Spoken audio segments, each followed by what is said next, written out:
88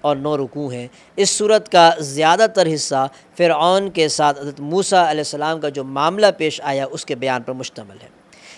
ابتدا حروف مقطعات میں سے طا سین میم کے ساتھ ہوئی، اور ان حروف کے متصل بعد قرآن کریم کی حقانیت کا بیان ہے۔ اس کے بعد حضرت موسیٰ علیہ السلام کے قصے کا آغاز ہو جاتا ہے، جو سورہ قصص بتاتی ہے کہ فرعون مصر میں بڑا بن بیٹھا تھا، تکبر اور جور و جفا میں حد سے آگے بڑھ گیا تھا۔ اس نے آج کے سامراج اور استعمار کی طرح مصر والوں کو مختلف گروہوں اور طبقات میں تقسیم کر رکھا تھا، اور اس کے اقتدار کو عوام کی منظم اجتماعی طاقت سے کوئی خطرہ لاحق نہ ہو۔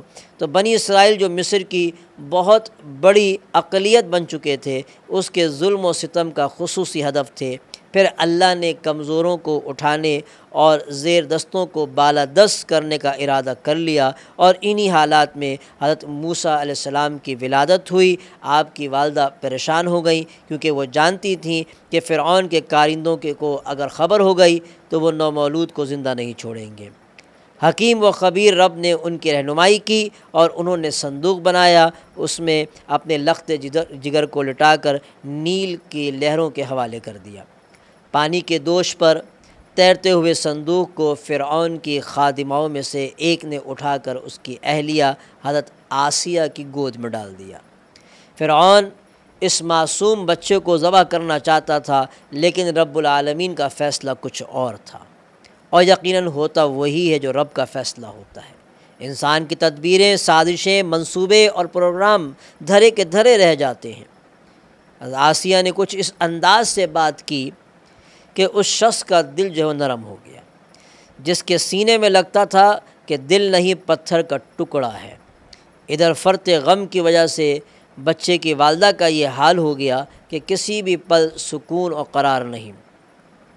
تصور میں صندوق کو فرعونیوں کے ہاتھ لگتے اور بچے کے گلے سے خون کا فوارہ پھوٹتے دیکھتے ہی، لیکن رحیم و کریم رب نے، اللہ نے اس کے اڑتے ہوئے دل کو قرار عطا فرما دیا، کہ وہ یہ سمجھ رہی تھی، اس کے تصور میں یہ تھا موسیٰ علیہ السلام کی ماں کے، کہ اس وقت فرعونیوں کے ہاتھ لگ گیا تو اس وقت کیا حال ہوگا موسیٰ کا، اور اب تک تو قتل بھی کر دیے گئے ہوں گے۔ لیکن رحیم و کریم اللہ نے اس اڑتے ہوئے دل کو قرار عطا فرمایا اور وعدہ کیا کہ بچے کو تمہاری ہی گود میں واپس لوٹا دیا جائے گا۔ یہ معجزہ کیسے ظاہر ہوگا، یہ ناممکن کیسے ممکن بنے گا، یہ سوچنا تمہارا نہیں ہمارا کام۔ بھوکے بچے کو کئی دائیوں نے دودھ پلانے کی کوشش کی، لیکن وہ کسی کا بھی دودھ نہیں پیتا تھا۔ آپ کی بہن اجنبی بہن بن کر یہ منظر دیکھ رہی تھی، اور اسی کے مشورے پر حضرت موسیٰ علیہ السلام کی بہن بھی وہاں موجود تھی محل کے اندر، وہ دیکھ رہی تھی، اور انہوں نے ظاہر نہیں کیا کہ میرا ہی بھائی ہے، اور انہوں نے جو مشورے کے اندر یہ کہا کہ ایک عورت ایسی ہے کہ اس کو بھی دیکھ لیا جائے بطور دائیہ کے، کہ بچے کو اس کی گود میں ڈال دیا جائے تاکہ دیکھ لیا جائے کہ اس کا دودھ پیتے ہیں کہ نہیں۔ اور پھر جا کے اپنی والدہ کو اطلاع کر دی، اور پھر جو ہے وہ وہاں آئیں موسیٰ علیہ السلام کی والدہ، اور ان کے گود میں جو ہے بچے کو ڈال دیا گیا۔ جو گود اس کے لیے تڑپ رہی تھی، تو فرعون نے اپنے خیال میں ایسا انتظام کیا تھا کہ کوئی اسرائیلی بچہ اپنی ماں کا دودھ بھی نہ پی سکے، اس سے پہلے ہی اسے تہ کر دیا جائے۔ اور اسے اللہ کا فیصلہ یہ تھا، اور اللہ نے یہ فیصلہ کر لیا تھا کہ وہ بچہ جسے اپنے وقت کے سب سے بڑے ظالم اقتدار کے لیے خطرہ بننا تھا، اس کی پرورش اسی اقتدار کے زیر سایہ اور صاحب اقتدار کے نان نفقے سے ہو۔ پھر وہی ہو کر رہا جو سچے رب کا فیصلہ تھا۔ خدائی کے جھوٹے دعوے دار کی ہر تدبیر ناکام ہو کر رہی۔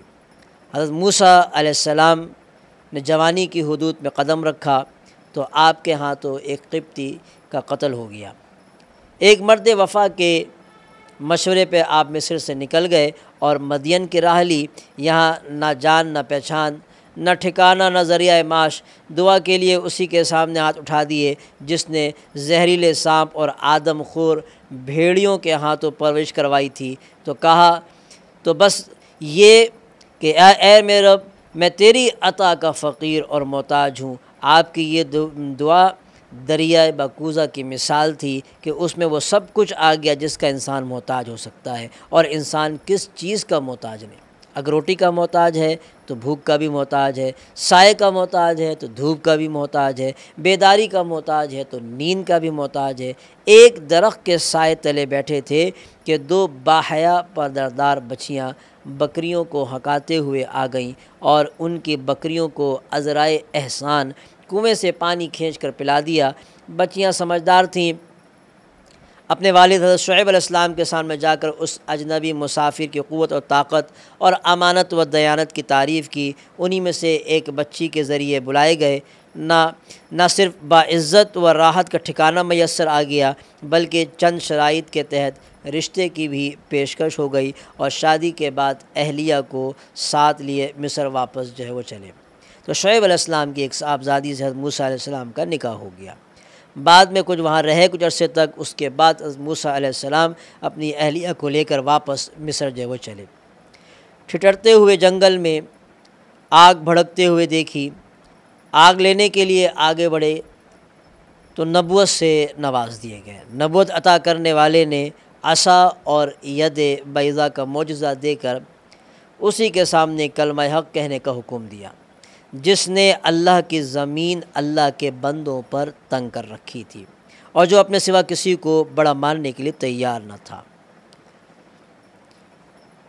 کہ اللہ تعالیٰ نے موسیٰ علیہ السلام کو یہ حکم دے دیا نبوت دے کر کہ اب آپ فرعون کے پاس جائیے اور اس کو حق کی دعوت دیجیے اور کلمہ حق اس کے سامنے کہیے۔ فرعون نہ مانتا تھا اور نہ مانا۔ اللہ نے اسے اٹھایا اور فوج کے پروں سمیت مادی ترقی کے اس سلوگن کو دریا کی طوفانی موجوں کے حوالے کر دیا کہ وہاں پھر سلسلہ چلتا رہا، یہاں تک کہ موسیٰ علیہ السلام بنی اسرائیل کو لے کر چلے راتوں رات، اور فرعون اپنے لشکر کے ساتھ پیچھے چلا، یہاں تک کہ آگے دریا آیا۔ اللہ تعالیٰ نے موسیٰ علیہ السلام کو اور تمام بنی اسرائیل کو پار کرا دیا، اور فرعون اپنے تمام لشکر کے ساتھ غرق ہو گیا۔ یہ قصہ جس کے نمایاں کردار تین، حضرت موسیٰ علیہ السلام، بنی اسرائیل اور فرعون، اور جس کا کچھ حصہ یہاں اور بقیہ جزیات پورے قرآن میں مذکور ہے۔ اس قصے سے مجموعی طور پر جو بصیرتیں اور عبرتیں حاصل ہوتی ہیں وہ مولانا حفظ الرحمن رحمہ اللہ نے قصص القرآن میں ذکر فرمائی ہیں۔ ہم ان کا خلاصہ اپنے الفاظ میں افادہ عام کے لیے تحریر کرتے ہیں۔ اول تو یہ کہ اگر انسان مصائب و آلام پر صبر کرے تو دنیا اور آخرت میں اس کے اچھے نتائج برآمد ہوتے ہیں۔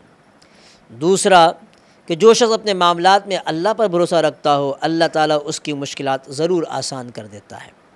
اور تیسرا یہ کہ جس کا معاملہ حق کے ساتھ عشق تک پہنچ جاتا ہے، اس کے لیے باطل کی بڑی سے بڑی طاقت بھی ہیچ کرے جاتی ہے۔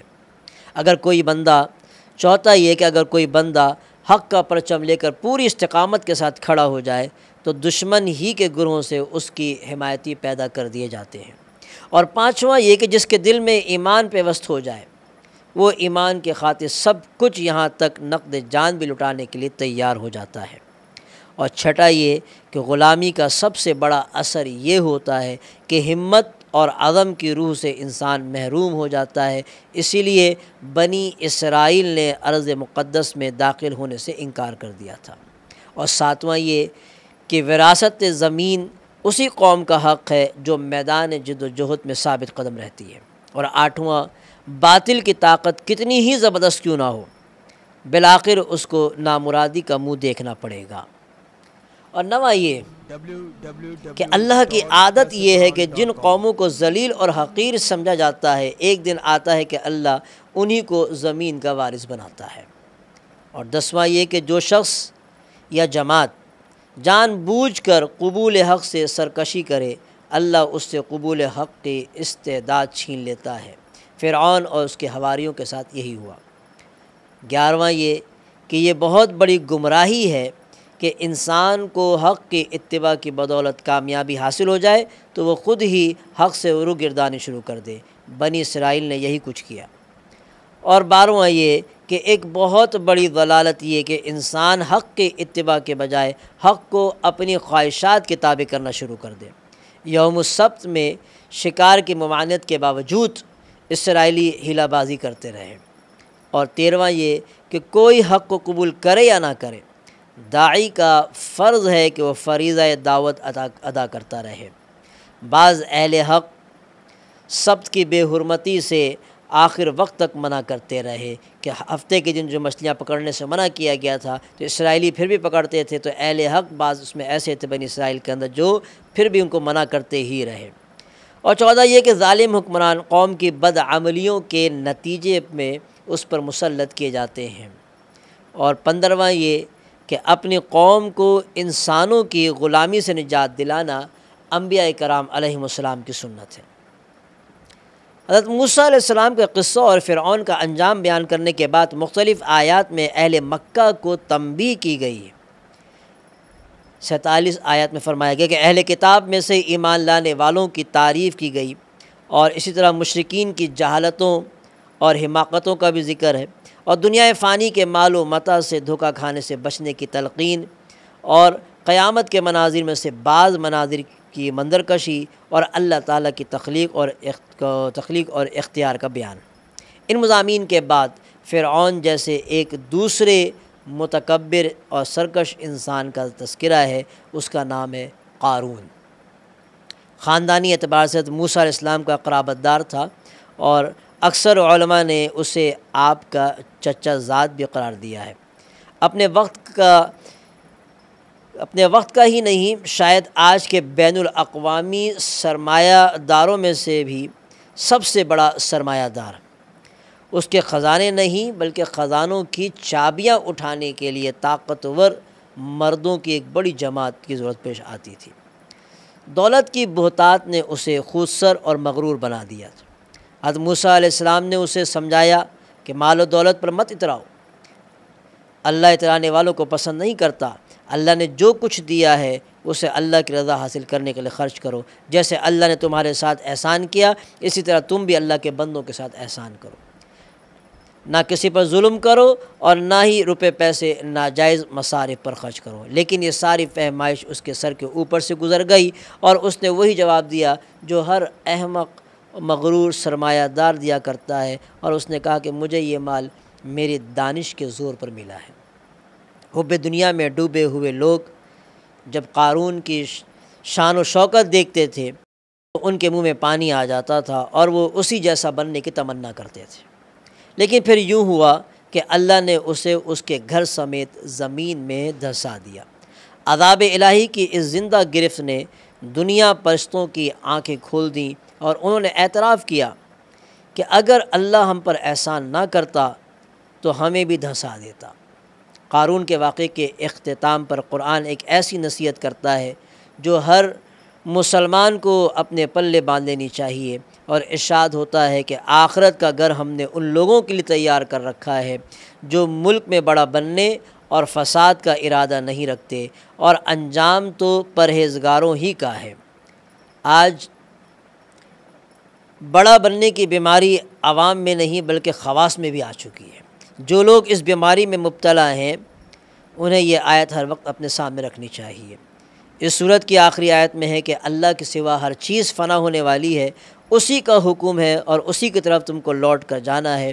فرعون جیسے بادشاہ اور قارون جیسے سرمایہ دار کا عبرت ناک انجام اس دعوے کی دلیل ہے کہ اللہ کے سوا ہر چیز فنا ہونے والی ہے۔ اس کے بعد سورۃ العنکبوت، کہ سورہ عنکبوت مکی ہے اور اس میں 69 آیات اور 7 رکوع ہیں۔ اس سورت کے مضامین بھی دوسری مکی صورتوں جیسے ہیں، اور اس سورت کا موضوع سنت ابتلا ہے، یعنی اس زندگی میں ابتلائیں اور آزمائشیں ضرور آتی ہیں۔ مکی زندگی میں مسلمانوں کو طرح طرح کے مظالم اور مصائب کا سامنا کرنا پڑا۔ جب جور و جفا کے بادل پہم برس کر بھی نہ تھمے تو بتقاضائے بشریت بعض لوگ گھبرا اٹھتے تھے۔ انہیں سمجھانے کے لیے فرمایا گیا کہ ایمان والوں کو آزمانا اللہ تعالیٰ کی پرانی سنت اور دستور ہے، تاکہ سچے اور جھوٹے، مومن اور منافق میں امتیاز ہو جائے۔ صاحب ایمان بڑے بڑے حوادث کے سامنے استقامت دکھاتا ہے، جبکہ زبانی کلامی ایمان کے دعوے کرنے والوں کے قدم ڈگمگا جاتے ہیں اور ان میں بعض دنیاوی تکلیفوں سے بچنے کے لیے معاذ اللہ مرتد ہو جاتے ہیں۔ ارشاد ہوتا ہے کہ اور بعض لوگ ایسے ہیں جو کہتے ہیں کہ ہم اللہ پر ایمان لائے، جب انہیں اللہ کی راہ میں کوئی ایذا پہنچتی ہے تو لوگوں کی ایذا کو یوں سمجھتے ہیں جیسے اللہ کا عذاب، اور اگر تمہارے پروردگار کی طرف سے مدد پہنچے تو کہتے ہیں کہ ہم تو تمہارے ساتھ تھے۔ تو کیا اللہ نہیں جانتا جو کچھ اہل علم کے سینوں میں ہے؟ تو ایمان والوں میں سب سے زیادہ اور سخت آزمائشیں تو اللہ کے نبیوں پر آئیں، اس لیے اس صورت میں حضرت نوح، حضرت ابراہیم، حضرت موسیٰ، حضرت ہارون علیہم السلام کے قصے اجمالی طور پر ذکر کیے گئے ہیں تاکہ ایمان والے جان لیں کہ اہل حق پر ابتلائیں تو آتی ہیں، آزمائشیں تو آتی ہیں، لیکن یہ آزمائشیں دائمی نہیں ہوتی ہیں۔ انجام کار اہل حق کو غلبہ نصیب ہوتا ہے اور ان کے مخالفین ہلاک کر دیے جاتے ہیں۔ سورت کے اختتام پر مشرکین کے بتوں کو عنکبوت یعنی مکڑی کے ساتھ تشبیہ دی گئی ہے، جیسا کہ اس کا جالا ادھت کمزور ہوتا ہے، نہ سردی سے بچا سکتا ہے اور نہ گرمی سے، اور نہ ہی تیز ہواؤں کا مقابلہ کر سکتا ہے، یوں ہی مشرکوں کے بت کمزور ہیں، نہ انہیں نقصان سے بچا سکتے ہیں اور نہ ہی کوئی فائدہ پہنچا سکتے ہیں۔ وآخر دعوانا ان الحمدللہ رب العالمین۔ www.darsequran.com کرتے ہیں عرض و سما سبحان اللہ۔ ماہ رمضان آیا ہے دیکھو، ماہ رمضان